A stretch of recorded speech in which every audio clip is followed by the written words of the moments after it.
I'm Max Lopez, and this is the Blue Wave. We all know what happened after the 2020 election when Donald Trump and his followers consistently questioned and challenged the result of the election that showed that Biden won the 2020 presidential election by quite a bit of votes. And we all know that in 2024, we should expect nothing but more and more of the same. And we have more evidence of it here in the form of Mike Johnson making some very concerning comments about the certification of the last election, as well as Donald Trump saying that he wants to use the military on election day to defeat an enemy from within on election day. So very, very concerning stuff if you are a proponent of democracy and of the peaceful transfer of power in this country. But before we look at the clip from Mike Johnson being interviewed and then Donald Trump's statements about using the military against an enemy from within, please be sure to like the video, subscribe to the channel, share with someone who's into politics after you're done watching it. Helps YouTube take my channel more seriously, spread the word to more and more people. So let's go ahead and jump over here to Speaker Johnson talking on Face the Nation today and making some very concerning comments. I'm just going to show the last minute and a half here of this clip. Picture at the nation's capital. What measures are you taking? Yeah. Look, we have an all-hands-on-deck approach on this. The Capitol Police and the architect of the Capitol and everyone have done extraordinary measures. They've hardened the facilities around the building to prevent anything in the future from foreign terrorists or anyone else who might want to, try to invade the Capitol. Okay, that's taken care of.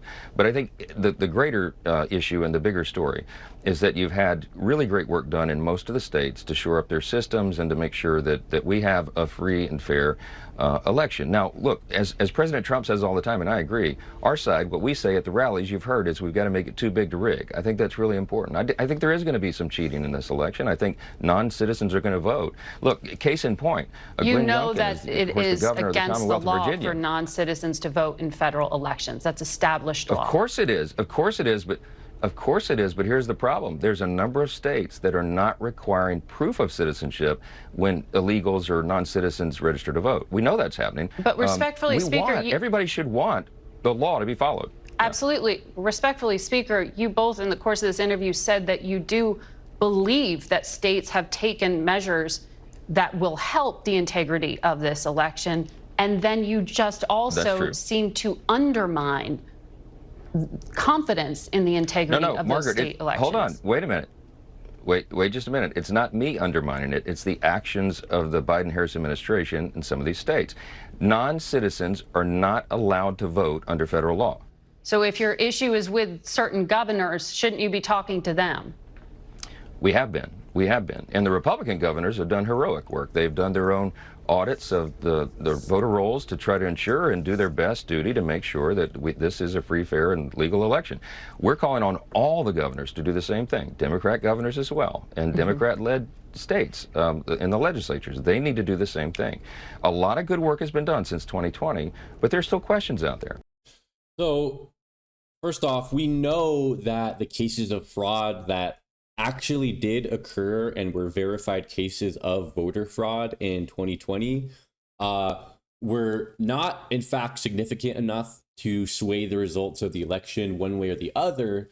But we also know that a high number of the amount of cases of voter fraud were, in fact, Republicans trying to vote twice for Donald Trump and things of the like that were reported. So there is voter fraud in the country, right? That does exist. It's a very small percentage of people, very, very small percentage of votes that are cast that are illegitimate, right? Only one case of voter fraud has to occur for the statement that there is voter fraud in the United States to be categorically true, right? But what MAGA is doing is they're totally exaggerating the effects of those very few votes that slip in between the cracks. They're acting like those few votes sway the result of the whole election, or sway the results in Arizona or in Georgia, when that's just categorically not true, right? The amount of votes were not high enough that were found to be fraudulent to swing the election towards Trump. So now let's go ahead and jump over here to this article that says, it's from CNN. It says, Trump suggests using military against enemy from within on election day. Trump suggested using the military to handle what he called the enemy from within on election day, saying that he isn't worried about chaos from his supporters or foreign actors, but instead from radical left lunatics. So yeah, that's another thing I had to say about Johnson. You know, it's pretty funny that he says, oh, we need to, the Capitol has been locked down because we have to worry about, excuse me, foreign terrorists attacking the Capitol. But on January 6th, it was not foreign terrorists, it was domestic terrorists. So Trump says he's not worried about chaos from his supporters or foreign actors, but instead from radical left lunatics. I think the bigger problem are the people from within. We have some very bad people. We have some sick people, radical left lunatics, Trump told Fox News. I think it should be very easily handled by, if necessary, by National Guard, or if really necessary, by the military, because they can't let things happen. The former president, whose supporters stormed the U.S. Capitol on January 6, 2021 in an attempt to thwart the Congress's certification of his 2020 loss, downplayed any threat from his voters. No, I don't think, not from the side that votes for Trump, the former president said when Brett Romo asked whether he was expecting chaos on election day, when she alluded to the Justice Department arresting and charging an Afghan national for allegedly plotting a terrorist attack in the U.S. on election day, and cited the threat of outside agitators and undocumented immigrants.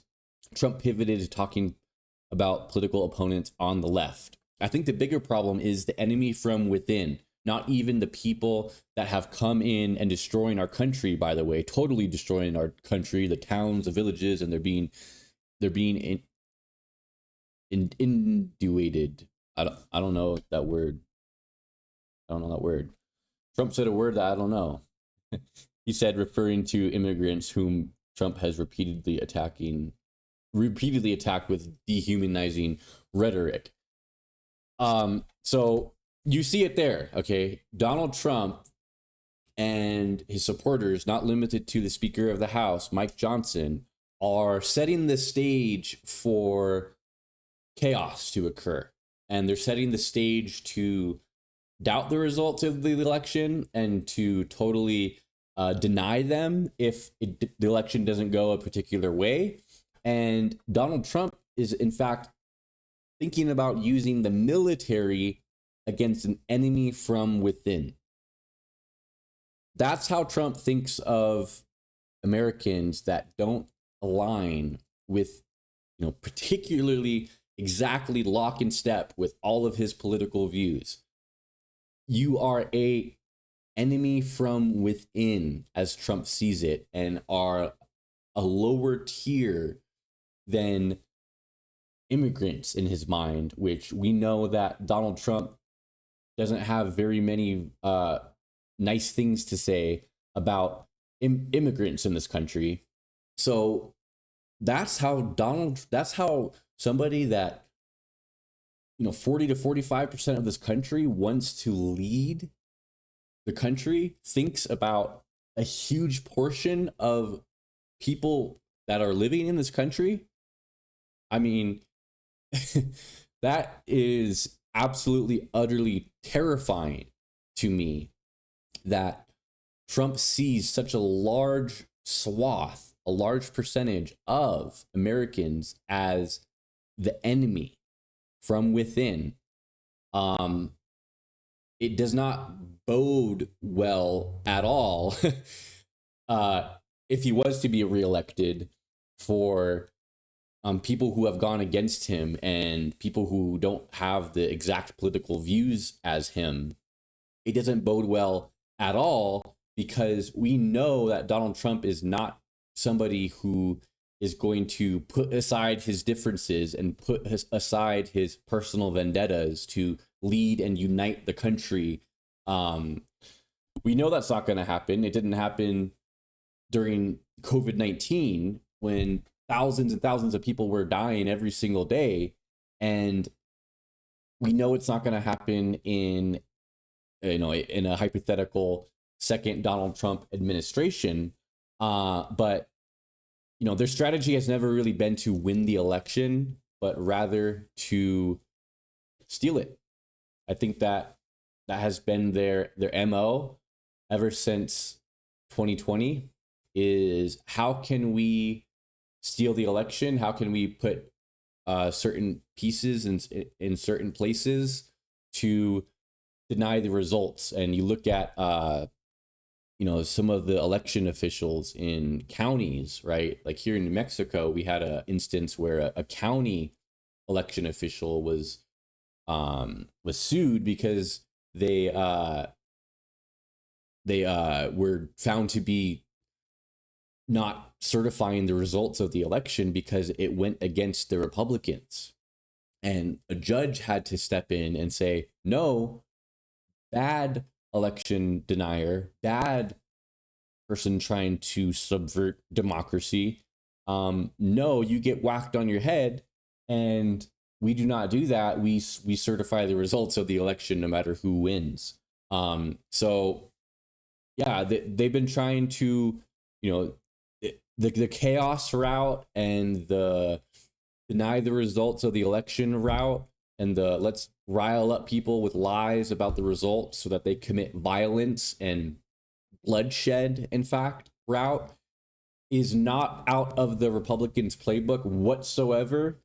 And I hope that the election goes smoothly. I hope there's no chaos. I hope there's no widespread issues on election day, that we can get this thing done and have it be as smooth as possible.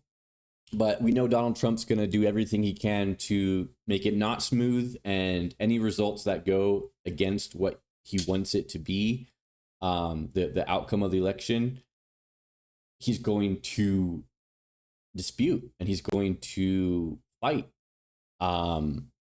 because we know that Donald Trump is somebody who always is going to be putting himself first before the country and his own political aspirations and his own, frankly, his need to stay out of legal trouble because of all these legal cases that are stacking up against him. This is his way out, right? Is to win the election, become president, and then all the legal stuff goes away. The Georgia election interference case and Jack Smith's indictment, amongst the many other legal problems that Donald Trump has. His path to the presidency and becoming president is his way of getting rid of all that. And he will do anything he possibly can to instill himself back into office, even if it means not winning the election, not winning the Electoral College. Unfortunately, I think that the Republicans probably have some things up their sleeves in the very likely event that Donald Trump does not win the Electoral College. And I hope I'm wrong. I hope the election goes smoothly. I hope there's no violence, no bloodshed, no chaos. But as you can see here, the Republicans are very, very much not getting that out of their playbook. We'll just say that. That's all I got for you guys in this one. Thank you so much for watching. Please be sure to like the video, subscribe to the channel, share with someone who's into politics, and I'll catch you guys in the next video. Until then, peace.